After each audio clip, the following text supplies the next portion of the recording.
आज हम एक दृष्टांत के माध्यम से जैन धर्म के 9 तत्वों के बारे में जानेंगे। इन 9 तत्वों को जाने बिना संसार क्या है, हम क्या है, कर्म क्या है, मोक्ष क्या है, इसका ठीक से ज्ञान नहीं हो सकता है। तो जो भी मोक्ष की इच्छा रखते हैं उन्हें 9 तत्वों को हर हाल में जानना और समझना होगा। तो सबसे पहला तत्व है जीव। जीव यानी जो जीवित है, प्राणों को धारण करता है, सुख दुख की अनुभूति करता है, जिसमें चेतना है, वो जीव है। अजीव यानी जो जीवित नहीं है, प्राणों को धारण नहीं करता है और जिसमें चेतना आदि नहीं है, वो अजीव है। पुण्य शुभ कर्म है, जिसके द्वारा जीव को सुख दुख का अनुभव होता है, वो पुण्य है। पाप अशुभ कर्म पाप है या जिसके द्वारा जीव को दुख का अनुभव होता है, वो पाप है। आश्रव शुभ और अशुभ कर्मों का आना आश्रव है। संवर आते हुए कर्मों को रोकना संवर है। निर्जरा कर्मों का एक देश या आंशिक रूप से क्षय हो जाना निर्जरा है। बंध आत्मा और कर्म प्रदेशों का एक दूसरे में दूध और पानी की तरह मिलना बंध है। मोक्ष यानी संपूर्ण कर्मों का आत्मा से सर्वथा अलग हो जाना मोक्ष है। अब जानते हैं 9 तत्वों को एक दृष्टांत के माध्यम से। तो 9 तत्वों में पहला तत्व है जीव और इसकी तुलना की गई है नौका से। जीव का गुण है चेतना, उपयोग यानी जानना और देखना। समुद्र में जैसी स्थिति नौका की होती है या नाव की होती है, संसार सागर में वैसी ही स्थिति जीव की होती है। दूसरा तत्व है अजीव और इसकी तुलना की गई है पानी से।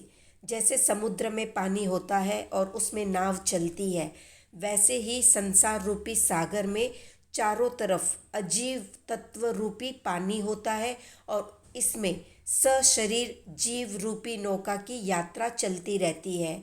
जैसे नाव रात दिन पानी में रहती है, वैसे सशरीर जीव संसार के अजीव पदार्थों के बीच रहता है। तीसरा तत्व है पुण्य और इसकी तुलना की गई है अनुकूल पवन या हवा से। जैसे समुद्र में नाव को सुखपूर्वक आगे बढ़ने के लिए अनुकूल पवन या हवा की जरूरत होती है, वैसे ही जीव अपने पुण्य कर्म के सहारे संसार में निर्विघ्न यात्रा कर पाता है। चौथा तत्व है पाप और इसकी तुलना की गई है प्रतिकूल पवन से। यानी समुद्र में प्रतिकूल हवा चलती है यानी तूफान आता है, तब नाव चलाना कठिन हो जाता है और वो डगमगाने लगती है, हिलोरे खाती है और कभी भंवर में फंस जाती है। इसी प्रकार पाप के उदय से जीव की यात्रा में अवरोध और मुश्किलें आती है, बाधाएं आती है, कभी कभी तो उसका जीवन जोखिम में भी पड़ जाता है। पांचवा तत्व है आश्रव और इसकी तुलना की गई है नाव के छिद्र से। यदि नाव में कहीं कहीं पर छिद्र हो जाते हैं या नाव टूट फूट जाती है तो उसमें पानी भरने लगता है, इस कारण नाव के डूबने की संभावना भी बनी रहती है। इसी प्रकार 5 आश्रव रूप छिद्रों के कारण जीव रूपी नाव में कर्म रूपी पानी भरने लगता है और वो संसार सागर में डूबने लगता है। राग द्वेष रूपी दोष का सेवन ही जीव के आश्रव द्वार रूपी छिद्र है। ऐसे दोष रूपी छिद्र जितने अधिक होंगे, कर्म रूपी पानी उतना ही अधिक आएगा। इसके भार से जीव संसार सागर में डूबने लगता है। छठा तत्व है संबर और इसकी तुलना की गई है नाव के छेद को रोकने से। जिस प्रकार एक कुशल नाविक नाव के छेदों को शीघ्रता से बंद कर देता है, इसी प्रकार सम्यक दृष्टि जीव संयम तप त्याग से आश्रव रूपी छिद्रों पर रोक लगाता है। इससे आते हुए नए कर्म रुक जाते हैं। सातवां तत्व है निर्जरा और इसकी तुलना की गई है जल निकासी या पानी निकालने से।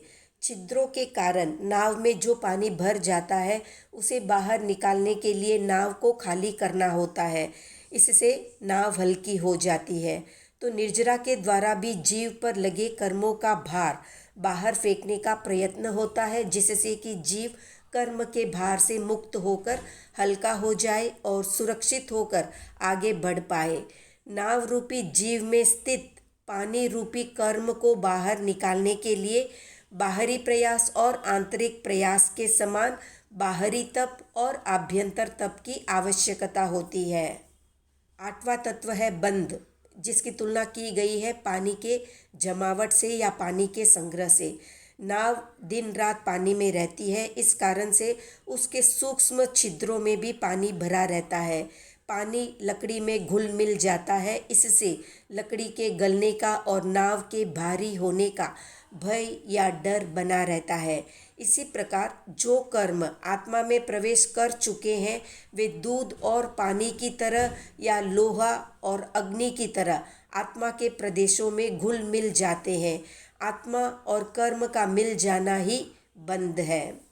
9वां तत्व है मोक्ष और इसकी तुलना की गई है लक्ष्य से।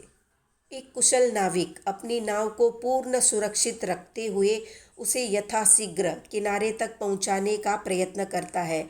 इसी प्रकार नौका रूपी जीव तप और संयम के द्वारा स्वयं को सुरक्षित रखते हुए संसार सागर में अपनी यात्रा पूर्ण करके संसार के समस्त दुखों और भयों से मुक्त होकर मोक्ष रूपी तट पर पहुंचकर अपनी यात्रा पूर्ण करता है। तो संक्षेप में संसार रूपी सागर में शुभ अशुभ कर्म रूपी जल आश्रव रूपी छिद्रों के द्वारा जीव रूपी नाव में प्रतिक्षण प्रविष्ट होता रहता है। उन छिद्रों में एकाकार होने लगता है। छिद्रों को रोकना संवर है। किसी पात्र आदि से पानी को उछालना या सूर्य की किरणों के ताप से पानी का सूखना निर्जरा है। कुशलता पूर्वक नाव का किनारे लगना और जीव का लोकाग्र भाग में सिद्ध क्षेत्र पर स्थित होना ही मोक्ष है। तो ये थी 9 तत्वों से संबंधित संक्षिप्त जानकारी। कितने लोगों ने 25 बोल को विस्तार से पढ़ा है कमेंट में बताएं।